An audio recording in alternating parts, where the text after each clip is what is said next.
미국 페이스북 그리고 이제 틱톡 프로그램 이런 게 문제가 돼가지고 미국 의회에서 청문회를 했어요. 그래서 거기에 있는 엔지니어들을 증인으로 불러가지고 의회에서 청문회를 한 기록이 우리나라 국회 속기록처럼 남아 있습니다. 거기에 그 엔지니어들이 뭐라고 폭로를 하냐면은 더 이상 알고리즘을 이런 식으로 하면 사회가 파괴되겠다라고 생각을 해가지고 자기 CEO한테 이런 짓 하지 말자. 알고리즘이 이렇게 돌아가도록 하지 말고 그 다음에 누군가의 권리를 침해하거나 혐오하거나 이런 걸 알아서 걸러내는 시스템을 우리 기술로 충분히 만들 수 있으니까 그거를 하게 해달라라고 얘기를 했다가 그 엔지니어는 잘렸습니다. 이 잘린 사람들 왜냐하면 거짓말을 하든 욕을 하든 간에 어쨌든 돈이 되면 된다. 이게 지금 문제라는 거죠. 유튜브 본사가 어디에 있습니까? 미국에 있죠. 그죠? 페이스북 본사도 미국에 있습니다. 인스타 본사도 미국에 있습니다. X 본사도 미국에 있습니다. 그러니까 한국에 있는 우리가 그 매체를 정화를 하기 위해서 할 수 있는 일이 많지가 않아요. 그래서 우리는 그러면 어떻게 해야 되겠죠? 적응을 해야죠. 이런 환경에서도 안전하게 살아갈 방법을 찾아야 됩니다. 이런 우리가 지금 제가 한 거를 복합위기, 폴리크라이시스라고 합니다. 이게 미국의 파이낸셜 타임즈라고 하는 이제 신문이죠. 온라인으로 좀 발간이 되는데 이 신문에서 2023년 1월 1일 날 올해의 단어라고 해가지고 한 게 이 폴리크라이시스라고 하는 겁니다. 이것도 문제고 저것도 문제고 저것도 문제고 그런 상황이니까 이게 지금 글로벌한 레벨에서 복합위기 상황에 우리가 있는 거고 그래서 이런 조건에서 이제 우리가 살아가야 된다는 거죠. 그래서 제가 정보를 뭐하나 이 부분은 여러분 읽어보시라고 좀 이제 넘어가겠습니다. 앞에서 영어를 떠나가지고요. 그래서 제가 오늘 말씀드리고 싶은 건 이겁니다. 우리는 우리나라에 대해서요.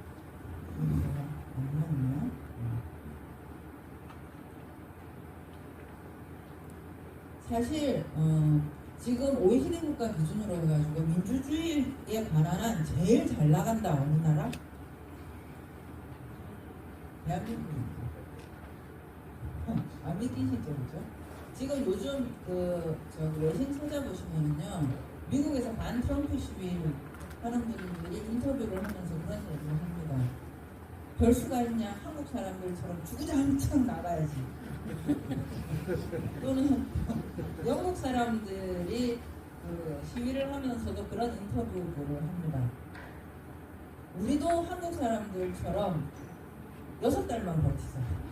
이런 거 하는데 우리나라는 이미 지난번 2016년 거하고 요번 거하고 같이 해가지고 어쨌든 민주주의가 무너질 뻔 할 때 다시 세우는 거를 민주주의 회복력이라고 합니다. 리지리언스라고 하는데요. 근데 이거는 뭐 글로벌하게 소문이 다 났습니다. 그래서 이 한국 사람들을 따라 배우자. 니네 SNS를 하는 분들은 좀 특히 이제 분들은 많이 알 겁니다. 젊은 유저들이 글로벌하게 니네 나라 사람들은 대체 왜 그러냐. 제가 2016년에 저희 시위 몇달하고 나가지고 외신 인터뷰라든지 해외에 있는 학자들한테 인터뷰를 엄청 받았는데 물어보는 거지. 근데 그 중에서 물어보는데 저도 깜짝 놀란 게 왜 니네 나라 사람들은 시위 끝나고 난 다음에 쓰레기를 청소해서 가냐. 네, 그런 거. 그 다음에 니네 나라 사람들은 왜 촛불을 드냐.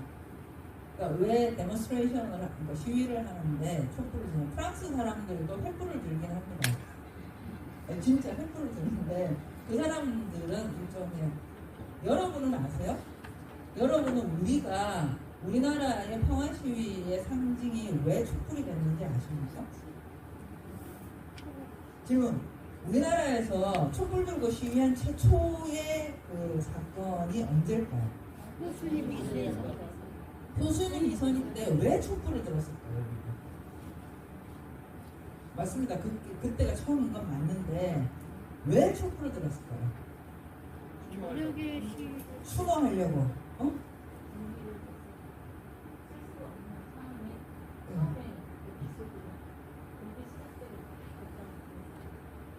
비슷한데 정확히 얘기하면요. 그때 우리나라 집회 및 시위에 관한 법률에는요. 일몰 후에는 집회를 못하게 돼 있었습니다. 그런데 표순이 미선이가 중학생이었잖아요.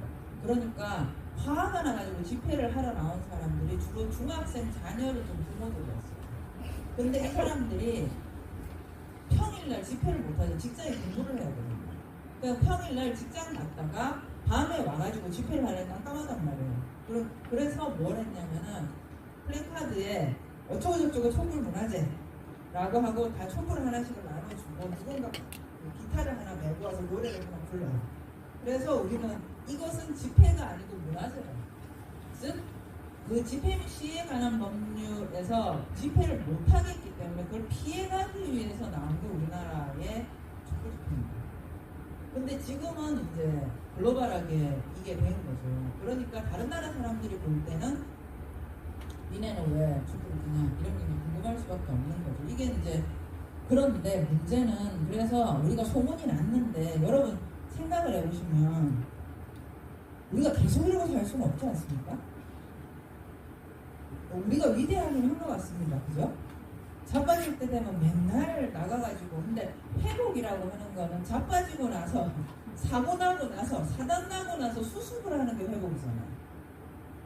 근데 저는 앞으로 한 7년 뒤에 한 번만 더 사단을 하면 우리가 또 회복을 할 수 있을까 참 불안합니다. 지금.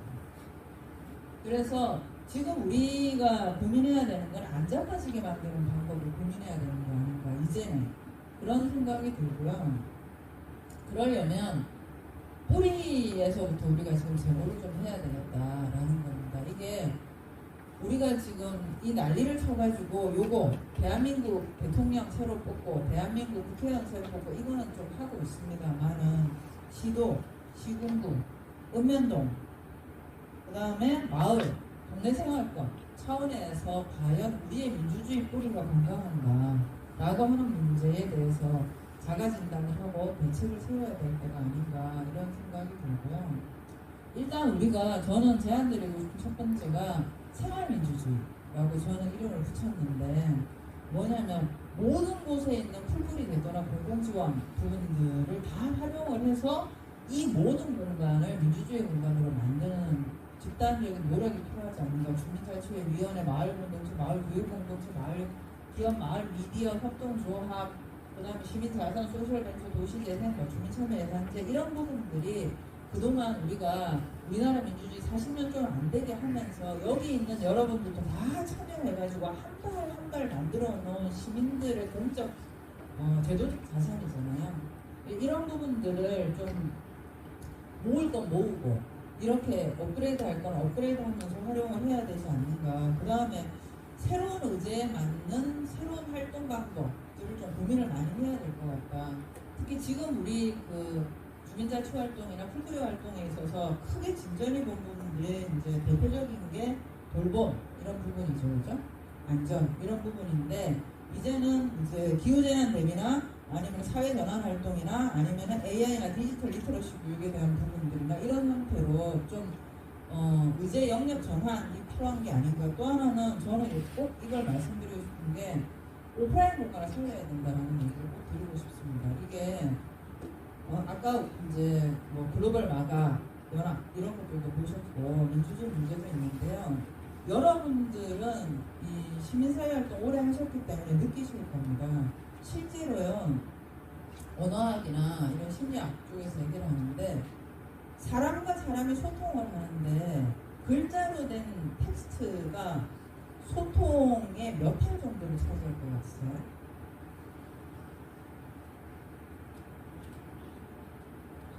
50, 60 될 것 같죠? 근데 실제 학자들의 얘기로는 2할이나 3할 정도밖에 안 된다고 합니다. 그러니까 사람과 사람 사이의 소통은 공체의 색깔, 그 다음에 눈빛, 그 다음에 표정, 그리고 손짓, 발짓 이런 모든 것에서 나오는 바디랭귀지가 한 7, 8할 정도가 된다는 거예요. 그런데 우리가 온라인을 중심으로 소통을 하게 되면 일단 여러분들도 스크롤 압박이 오면 안 보죠. 그죠? 예, 저는 사실 안 보는 게 아니라 못 봅니다. 눈이 아프죠. 노안이 오고 이게 힘들어지지 않습니까? 그래서 이 오프라인의 어떤 그 민주적 공간을 어떻게 복원을 해낼 것인가, 우리가 이런 부분은 좀 목적의식적으로 좀 필요한 게 아닌가 싶고요. 허위 조작 정보 부분에 대해서도 공동의 대응 방안들을 찾아 나갈 필요가 있습니다. 이거를 이제 디지털 리터러시 또는 문해력 이렇게 얘기를 하는데요. 이런 부분들은 요새 교육 프로그램들도 있고, 여러분도 같이 저는 제 유튜브는 알고리즘이 작동하지 않습니다. 그렇게 설정을 했어요. 그래서 그냥 제가 보는 리스트를 쫙 리스트에 업 해놓고 그날 제가 들어가서 봅니다. 그냥. 그러니까 알고리즘에 내가 잠식당하지 않기 위한 나의 노력입니다. 예를 들면, 그러니까 이런 아이디어들을 서로 하면서 이 허위 조작 정보와 진실인 정보를 어떻게 판별할 수 있는가에 대한 방법들도 같이 찾아 나가야 되고.